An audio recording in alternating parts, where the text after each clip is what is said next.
Hello. How you doing, Scott? Yeah. Hi. How are you? Yeah. Nice to meet you. Nice to meet you. Come on, make yourself at home. I had two more that said they might come a little bit later. They said, oh, we can't make it. We're not done with dinner with Grandma. And I said, it's really informal. If you want to just come late, that's fine. Grandma. Yesterday we had a baby. A girl, one of the women brought her baby. Grandma, mom, baby. So she could meditate. I have. Formally?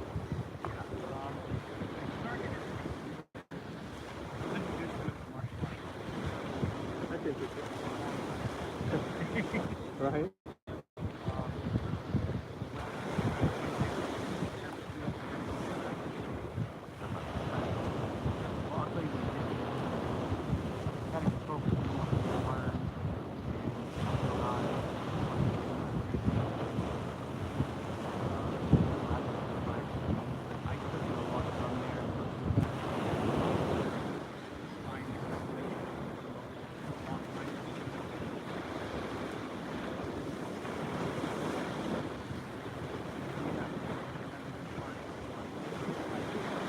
You haven't meditated for a while.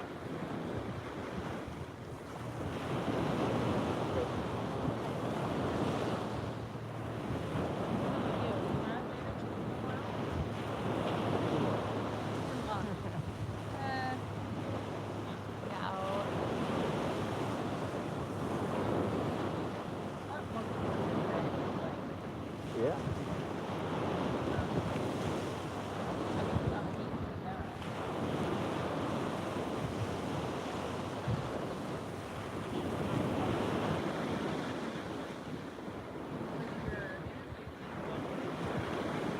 Fiery.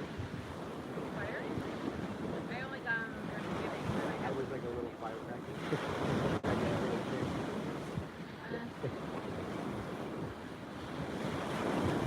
I guess they were.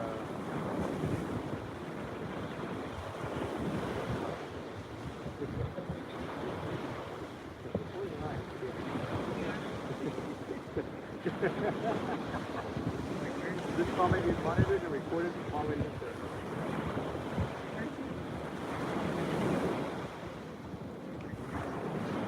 YouTube and my Facebook.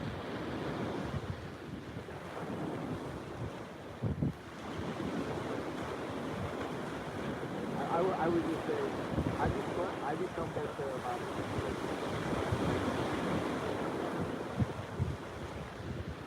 so what so you came for meditation, what was there a goal in mind?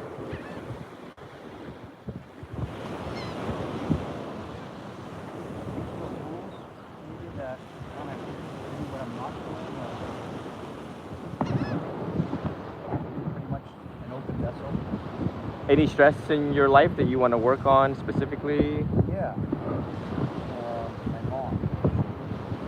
We're having a major surgery on her knee, and so it means a lot more responsibility that I have to live our family business. So I'm going to be, that's all that's really been on my mind. A lot more to do and not too much time. Oh, on your plate. Yeah. I see. I'm trying to incorporate that so that I'm downsizing so that I can then move forward in my yoga instructor certification for $200 and then move forward with that. I've been wanting to do it for a very long time, but I just, for the last 9 years, I've done nothing but straight work. Oh, okay. So you have your own business? Yes, it's my family business owned by my mom. Oh, okay.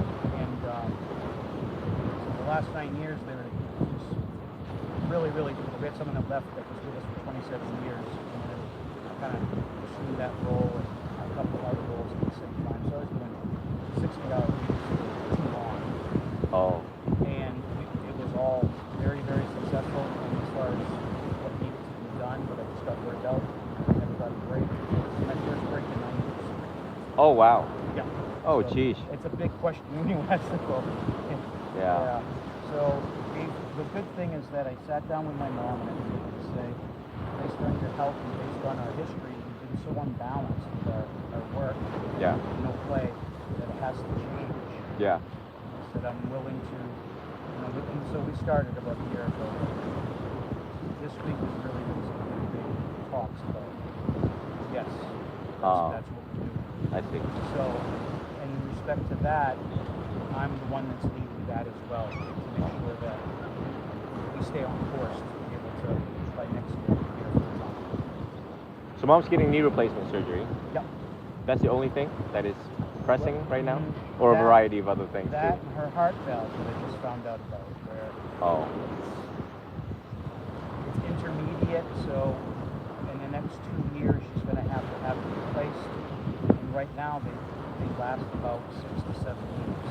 So that was kind of tough for me to hear. Right. Because it kind of puts a timeline Ah. on my mother, Right. which I wasn't. I didn't like. Right. I don't think anyone did that. So that's kind of what I got all thrown at in the last couple of weeks. Got it. Okay. And you're almost done with the yoga thing, or still? No, he hasn't started I yet. haven't started yet. Oh, okay. Now, cool. I forgot to tell you that I started out my teaching career at the Heartwood Center. What? You know the Heartwood Center, right? Yeah, I started out there. Really? Yeah, when I've been teaching for so long that I forget, like, my God. I have the most beautifulest picture you can imagine at the Heart. I Yeah. have not been there, but I've seen pictures. I've Oh, seen we it gotta go online. because I gotta see Guinea, the owner there. Yeah, I think that they're selling it. Yeah. That's what I heard. So 2 girls are not coming after all. They just traveled here today. That's fine. But, yeah, okay. So I just wanted to. It's a golden thing to have a one-on-one with a student. It's easy for me to talk in front of a mass. I do that often of people. But my approach, my personal approach is one-on-one with a student because I think all the stuff out there in society just kind of put a band-aid on the source of the problem. And I aim, and this tradition aims to uproot the source of the problem in a person's life, whether it be anxiety or depression or whatever that's brewing in one's life. So before we go into meditation, I think I would select a couple of teachings out of the 84,000 teachings that the Buddha left us and give you some words of advice and comfort. Would do you most justice rather than just, hey Scott, close your eyes, let's meditate. That's too easy. Wait, so you came because of the advertisement, or you were veering towards Buddhism, or? I found out through Vandana about the class when I went Yeah, to he her was in class. my class on Monday Oh, okay, cool. or Wednesday. Awesome. What was that, Wednesday? Awesome. Okay, all And right. then we just chat. I mean, he's come to a couple classes on the beach and at Sunday Gardens, and then we wanted to find out more about teacher training for becoming a yoga teacher. Okay. So we just had a little chat, and then I was like, hey, and then we're also doing this meditation. He was gonna maybe come on Monday, or was it Monday night or Tuesday night? One of the other nights. What is today? Thursday? Thursday, yeah. Night? Yeah. Wednesday night, we were gonna maybe come. Yeah. We said definitely Thursday. So Awesome. curious. Awesome. You know, I'm very curious because I'm Buddhist, and Buddhism was born out of Hinduism. And Hinduism is so rich and vast, and we have so much to catch up on. If I ever have time, I would actually dig into the yogi philosophy to see the richness of it, just the density of it. Yeah. But so back to the situation is for some of us that do have parents still, I still have my folks, and my mom's got the knee thing too going on, and I'm just observing it. And I'm like, girl, your karma's coming. Yeah, I mean, the Buddha taught in life that there were going to be suffering, the existence of suffering. There'll be birth, old age, disease, decay, and death. So when we look at the old age and disease part of it, you know, the Buddha kind of like nudged us and like, hey, just in case you didn't know what to expect, let me tell you what to expect. And it falls under the first noble truth of Buddhism. So, yeah, I think in the West we forget And I think it's okay to forget, and I think we want to forget. I mean, who wants to focus on that every single day? You know, old age, disease, decay, and death. That's not fun. You know, I look forward to the next Budweiser and Corona. How about that? Margarita and tacos. Margarita and tacos. But but it is inevitable that these things will take its course. Um, so you know, just knowing what to expect based upon the Buddha's warning, give us a aha moment and take things as they are. The one thing that is comforting in the West is that we have the best doctors in the entire world with the American College of Surgeons, FACS, who go in there and they really know what they're doing. Higher standards, better outcome. So I aspired back in the day to be a surgeon. I just had a kick out of that. But elsewhere in the world, you know, we would really have reasonable concern. I tell you that, because you know, you're like, this hurts, but they'll operate on that, and that hurts, but they'll operate on this. Right. I had done seen it. Are they, when So- you were given antibiotics, it almost killed you. For your foot Augmentin, yeah. I just threw that away today. Yeah. We won't talk about that. They were not board certified. Vietnamese MD, in Vietnam, not here. No. So still heal fast and quick, because I just worked before I left for Thailand and Laos. You know, I just came back 3 weeks ago. I was working a total knee replacement surgery at All Florida Orthopedics with Dr. Fiocco. No, Dr. What's that name? Yeah, the big white tall man. But she healed within like 6 months with physical therapy. But the one thing that we want to pay attention to the mind is that some events can make it seem like it's going to be permanent when it in fact not going to be. And it was painful even for me to watch as an interpreter, not relating to the patient. But thank goodness, right? For knee, what if we didn't have technology? That would be real suffering, anticipated suffering to come. That's what's real. Is that, oh crap, things are not going to get any better, and I'm going to have to probably, you know, piggyback her or wheel her around in a wheelchair for a very long time, or for the remaining balance of her natural life. But the existence of medicine is comforting. You know that it will take place safely and will heal quickly. And in regards to the heart situation, is at least you have a timeline.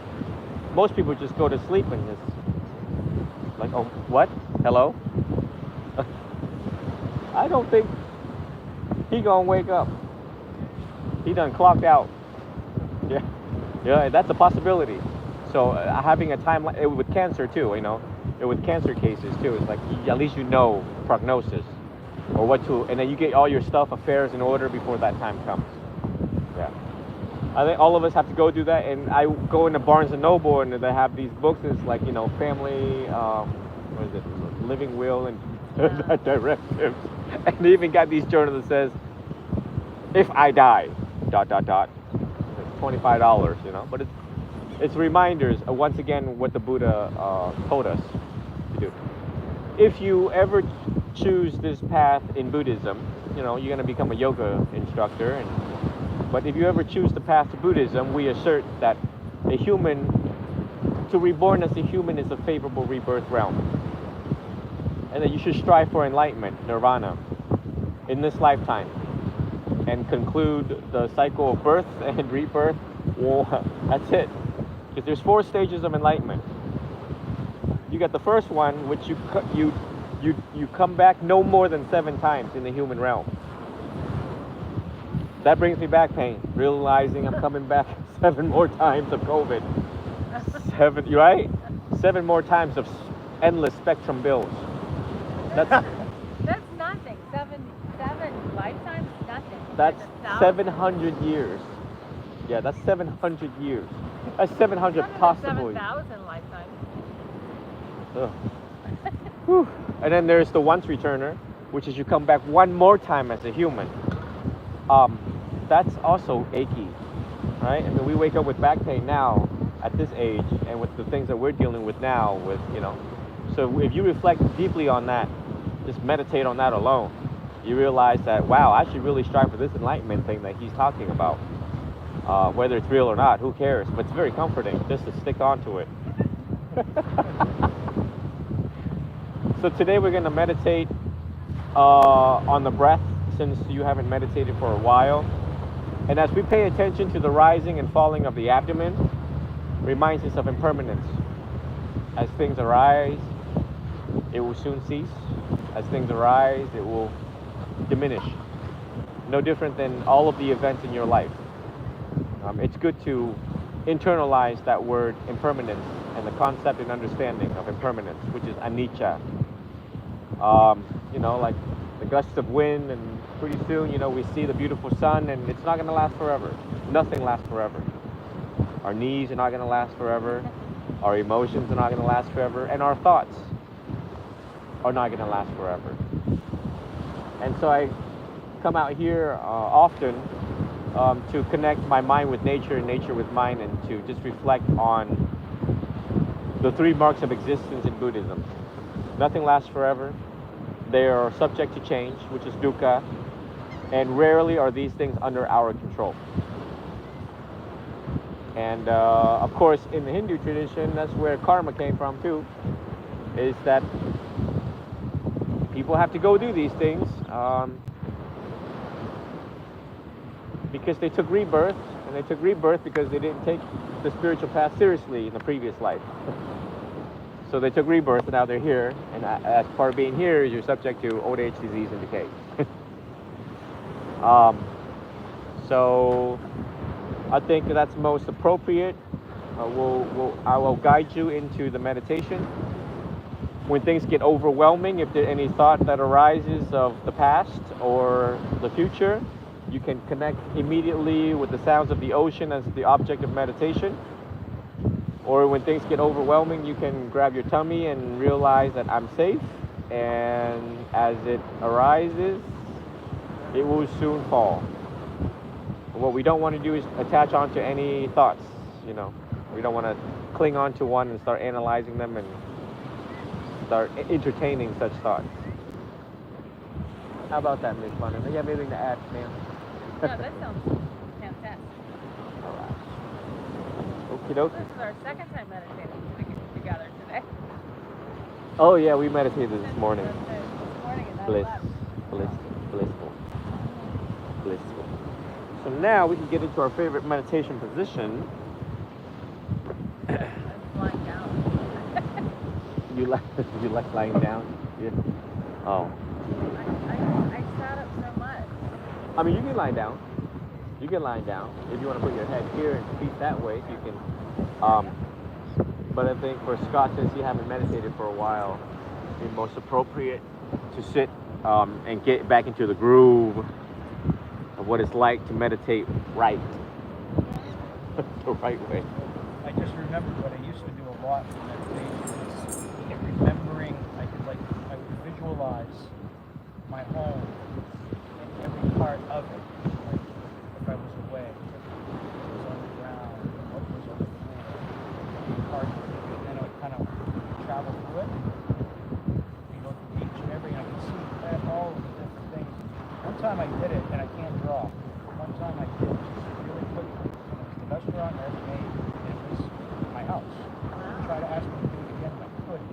I don't know what you call that, but for some reason I was like, you gotta walk.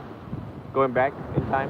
Yeah, to like my home, and traveling to see everything there, so I was right there, from everything on the walls to, the details of counters to. Sounds like you had a photographic memory. Oh, the other thing I neglected. Yes. I did used to do, I would do that with vocabulary.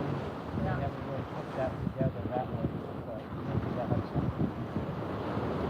Like could you memorize things easily? Yeah.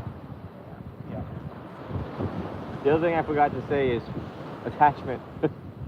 Attachment to one's mom, attachment to one's past, attachment to one's house. And part of, I've been a monk for 9 years, I've meditated for 23. And Buddhism is about just letting everything go. When my grandmother passed away, the first thing I did was grab all of her belongings and donated them.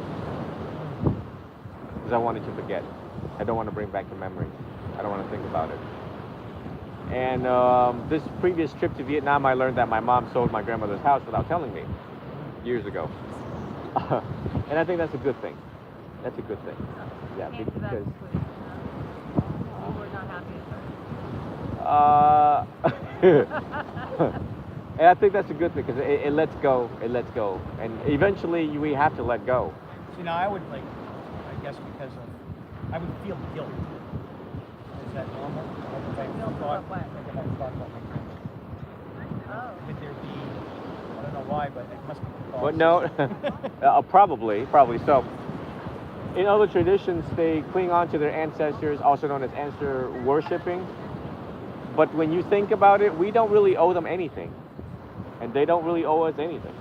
And it is exactly out of desire for pleasure that birth took place. Birth took place because of desire. You know, you down, I'm down, let's do this. Yep. Well, as a direct result of you doing that, I am now here stuck paying Spectrum bills. You and your Spectrum. I don't like Spectrum. No, I'm just kidding. Because everyone here has Spectrum. I'm a social worker, so I deal with a lot of everything in society. But you know, T-Mobile, you know, AT&T, whatever, you name it. You know what I mean?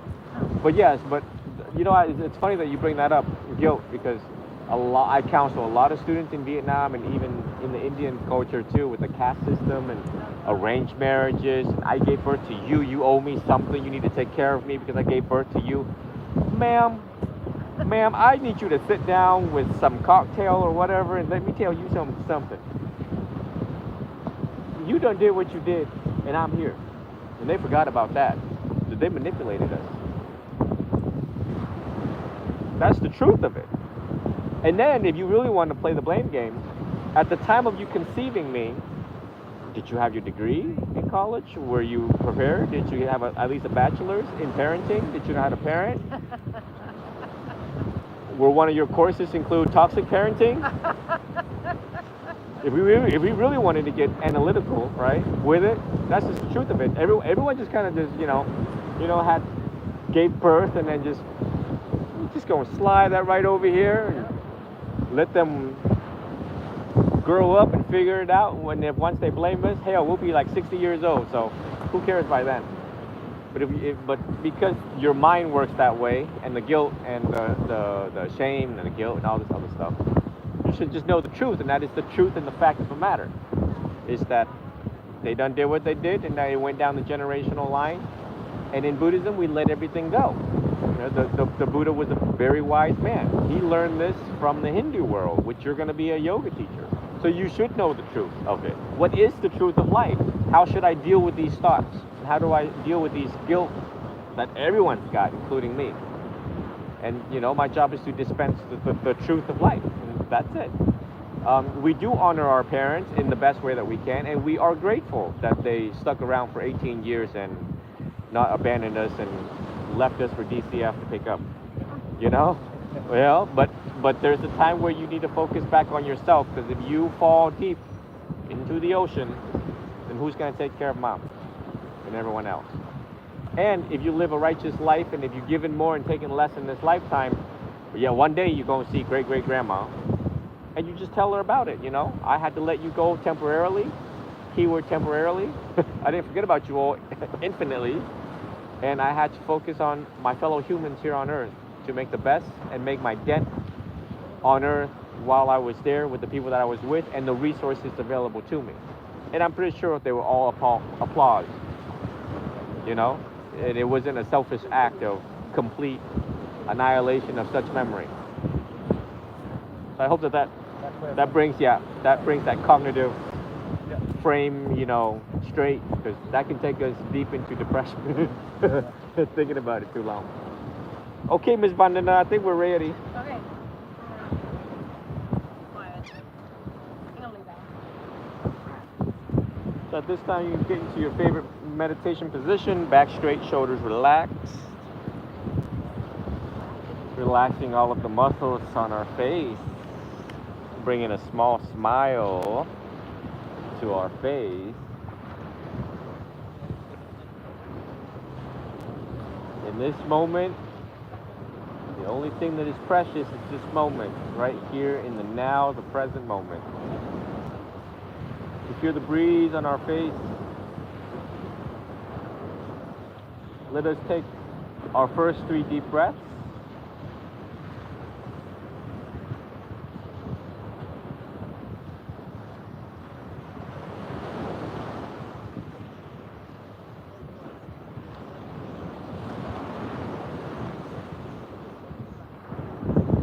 We can inhale with our nostrils and exhale with our mouth.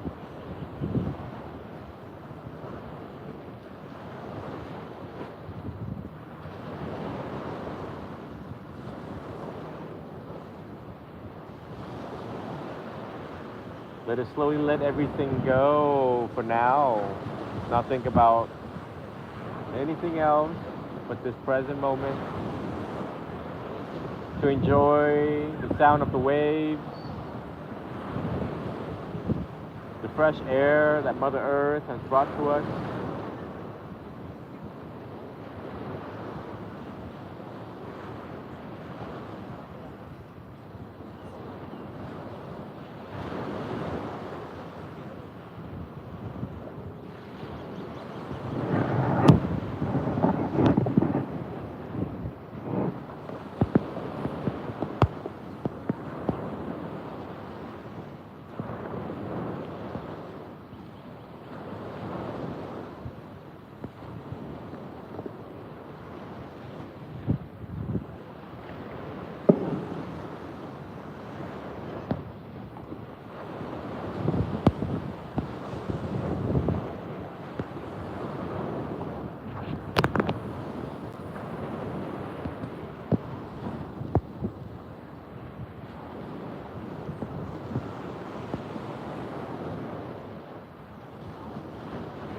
Let us start slowly to notice the rising of our abdomen as we breathe in.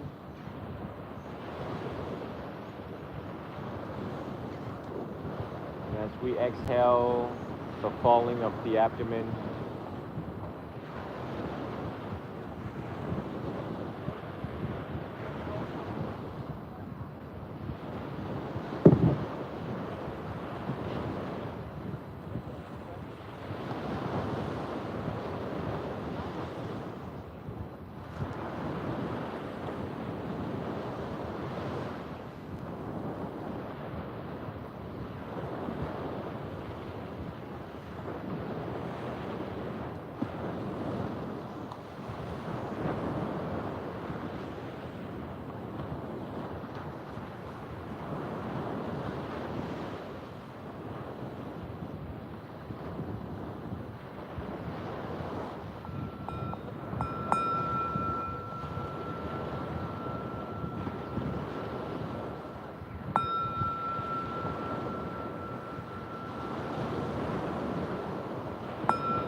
Now we start to breathe on our own and to make these notices of the rising and falling.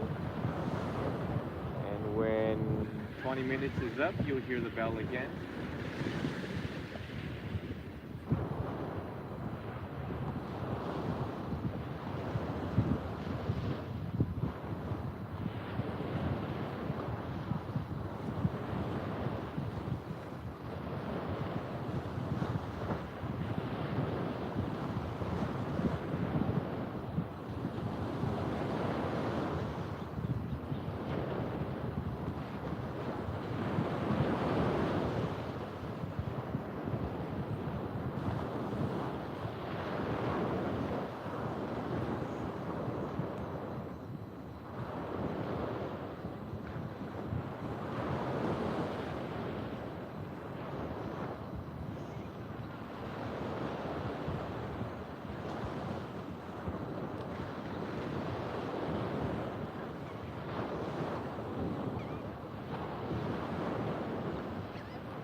back in to the present moment.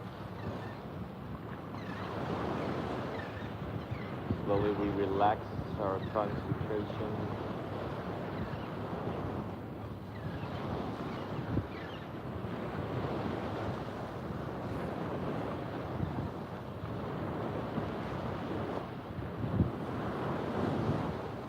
We can now relax our concentration, and when we are ready, we can arise from our meditation.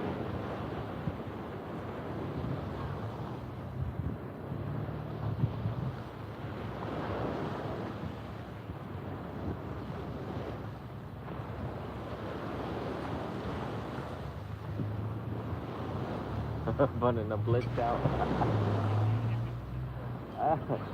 Oh, that's a beautiful view. 20 minutes, 1 minute.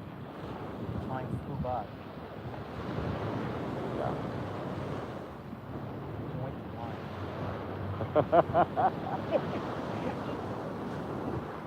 That was really cool. Focusing on the waves that are separating that. Yep. It's powerful. I went to Laos. I went to Thailand and Laos, and there were some of these waterfalls, and you climb up, you climb down, you're there, and the crashing waves of the waterfall is so powerful that in that moment, it literally is like you're in nirvana. And the definition of nirvana and enlightenment, nirvana, interchangeable. There's two definitions. One, to let everything go, greed, anger, and ignorance go. Ignorance of the Four Noble Truths in Buddhism. And the second definition is that if you're in the present moment and you're not thinking about the past or the future, that is your nirvana in that moment. It's like when you're washing the dishes or, washing the car, you're just so enjoying washing the car that you're not thinking about the past or the future. That's literally your nirvana. It's just that easy to tap into. But yeah, so these crashing waves, right? They just detain one's mind quickly in that moment. You just have to just focus on it, no matter if you like it or not. Yeah. Do you have any questions? Sharing your experience? Right. My thoughts went immediately to when I used to do the, I guess I'm going to call it guided imagery in my mind. I started going down the driveway, and I stopped and focused on back to the wave. But I remembered when I used to do that. It was weird. It came right back. Yeah. Like I didn't even try. I started to go that imagery, and I was like, no, I'm going to focus on the waves, and then it went away. Brought memories back. Yeah, it's interesting how that happens when you get still. You get flooded with memories.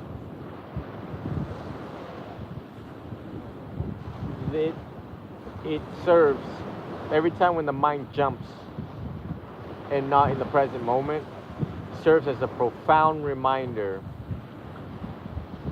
how weak our muscles are, our mental muscle is.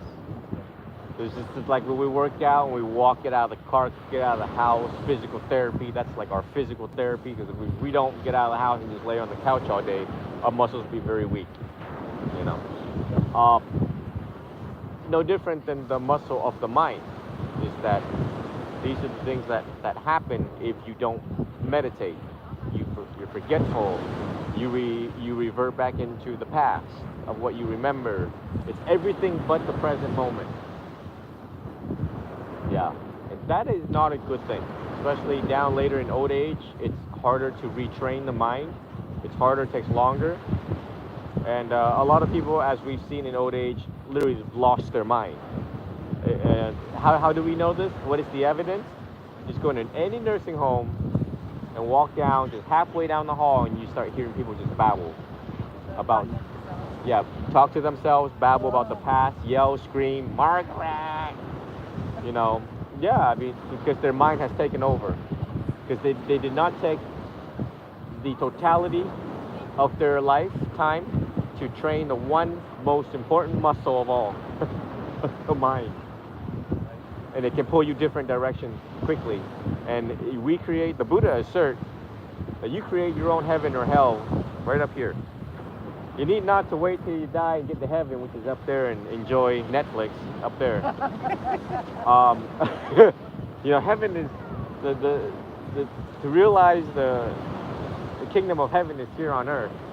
But and likewise, even if you were to book a ticket tomorrow to Hawaii, whatever hell you created here in St. Petersburg, you would have taken it to, you would take it with you to Wherever you go there, to Maui, yeah. to Waikiki. Oh,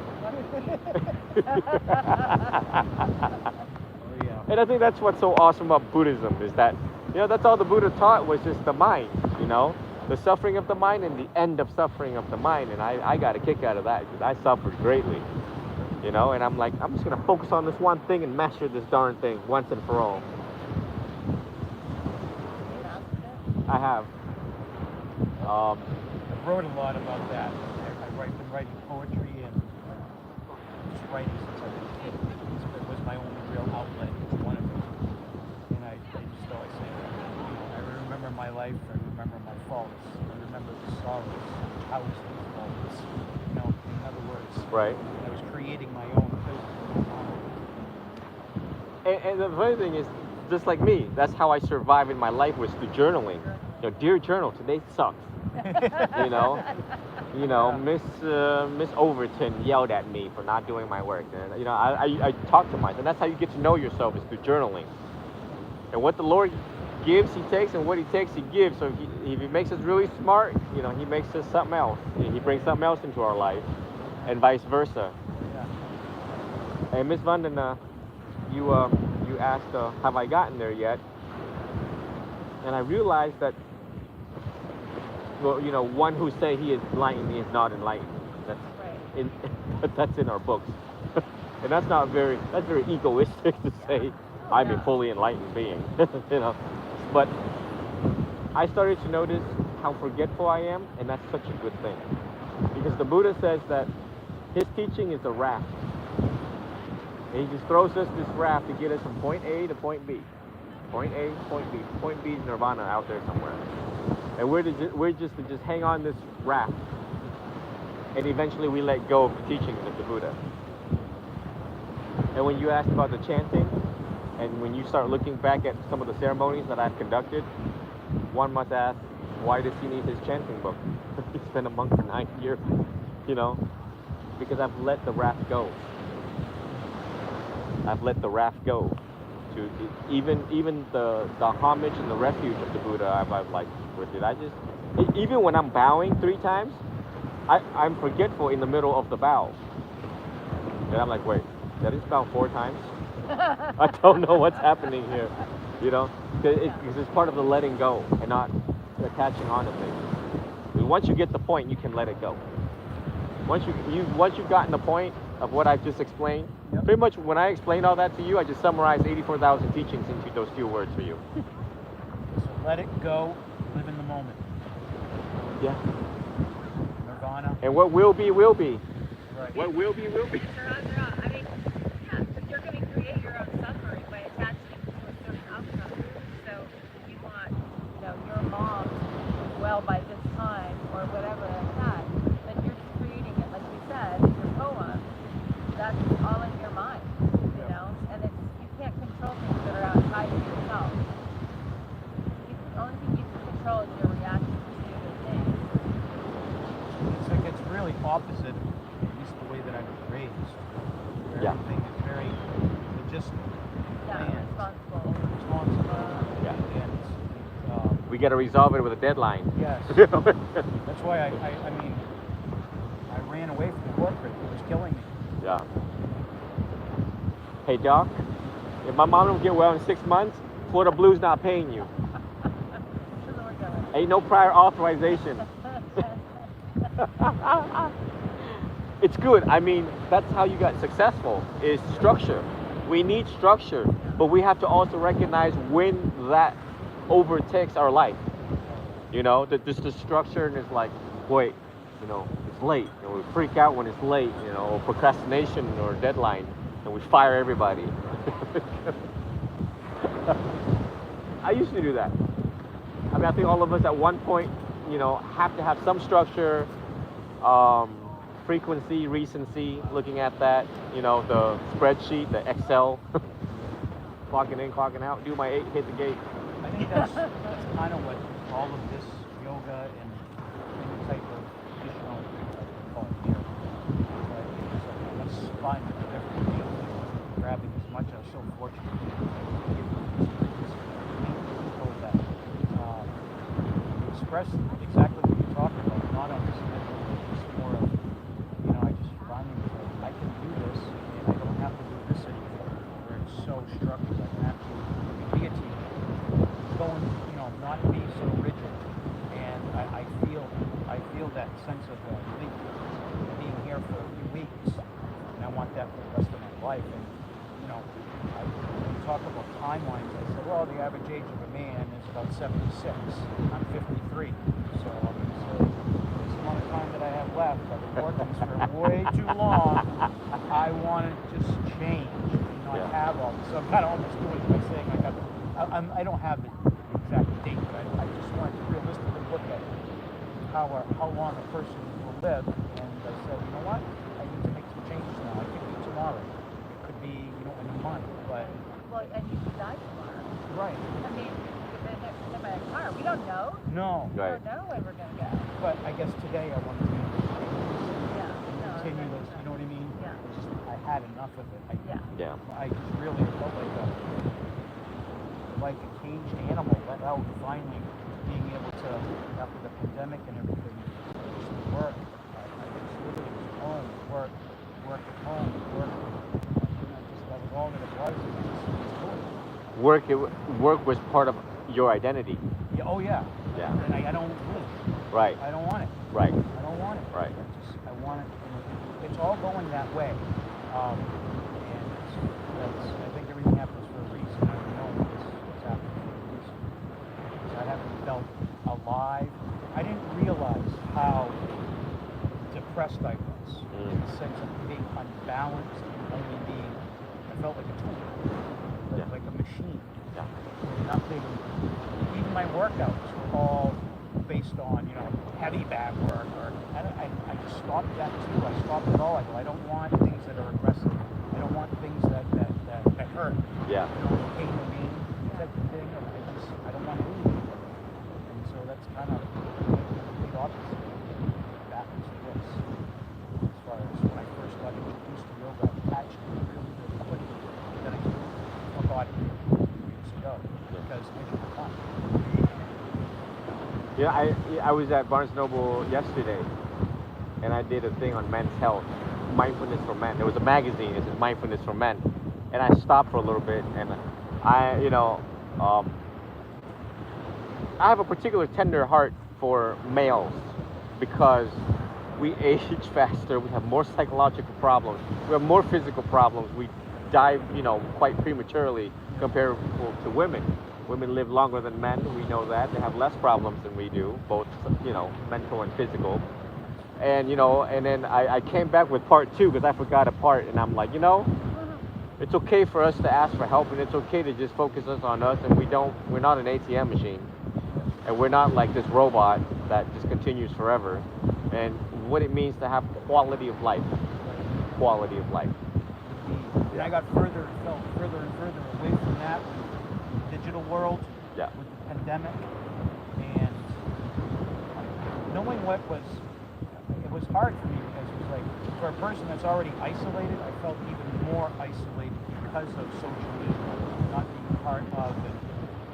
I see what there's wonderful benefits, but I see how it isolates people, or at least the people that I've seen use it, where I just felt more and further away from being human. Trying to get any help on the phone, it's good luck, automated, everything. I had a really aha moment yesterday. I went to a Publix that was way away from where I'm going to go. It was a small old one. I didn't realize it was like looking for the self-taught checkout, and I go, oh, they don't have it. So I was like, okay, that's really cool. No problem. I just wanted to make sure I'm not like, find it. So I walked up, and right as I walked up to the lady, she's talking to me, every single person that walked in. How are you? How's your knee? Oh, how is so-and-so? That's how, but I forgot that existed because everything that I've been doing, everything's been automated. So I didn't even sometimes when things are taken away, you don't know what to see again. So when I saw that interaction, that personalization, I was like, this is how it used to be all the time. But just that little bit of humanization made my day. Yeah. If that makes sense. Yeah. Yeah, sure. That's why I told my bank. I said I want a small bank that recognizes me when I come in. I don't have to show ID. Right. Tell me by my name. Oh, yeah. And I have that. I don't need Yeah. Yeah. That social interaction that we humans that we need to thrive. Right. It seems like as social creatures, we're becoming less and less social. Right. As far as being actually physically present, but online we have 1,000 friends, but how many of them we ever actually see Right. on a regular basis? Thank you for coming and sharing That was space awesome. with us in this profound moment. It was really cool. I didn't have an expectation, but I was like, I don't know what to expect from a monk, but I'm imagining very serious, just very just complete opposite. And that was so cool. Well, he's a different kind of monk. I am. I Okay. belong to a very strict order, the School of the Elders. Typically, they don't smile. They're very strict. But we live here in the West. I lived in St. Pete for 30 years. I've worked in society for 18 years. And so my approach is, to meet people where they're at in life with curiosity, with understanding and compassion, and that's a very different approach. In the days of the Buddha, he led a lot of people, and pretty much he just says, sit, meditate, don't ask any questions. So it was, but I try to make it fun, and we have to exemplify. I have to exemplify happiness. If this is what I teach, and I myself have to exemplify that and bring that onto people. We did. Yeah. You did. You imagine coming here and I look, constipated. That would not be good. And then, use real life examples that people can relate to, Sure. like Spectrum. the spectrum and all of that. Okay, let's make people laugh with the spectrum. All right, let's get a group picture. Oh my God, that's cool. All right. My mom was like, a monk? I go, yeah, a monk. It's like, Almost there. All right, what's the best light? This time? Yeah, if you want to come over here, Coach.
All right. Yeah. Sure. Awesome. I'm glad you came. Oh, it's right here. Oh, right in the bowl here. Thank you so much. You are very welcome. Thank you. I, my top 10's right here. Yay. Feeling awesome. Thank you. So when do you leave? I leave Monday. This Monday? Oh, 5 weeks then. Oh. No. But go home, take care of everything. Take care of Mom. Back in Dad. July. Is it Ted? That is. Is it? He's from Bruno. I saw him another day too. Ted. Walks a lot. Ted. I think he has sleep. He does walk a lot. Well, he had a big open heart surgery thing, so. Oh my goodness, well, he looks good for that. Oh, Yeah. But I'll get in touch with Mom. okay. So you're leaving Monday. Monday, so I was hoping to get like maybe meet one more time before I really want to keep in contact and kind of You come Saturday morning to 8:30 yoga at Again. Nava? again. Okay, I'll be there 8:30 to 9:30. Gentle. It's Awesome. gentle. Okay. But it's good. You'll like it. Okay, bye. Have a good night, Scott. I'll send you this picture. Chi Dao. Cheeto. G down. Yes. But Chi Dao. it's spelled Tri, but because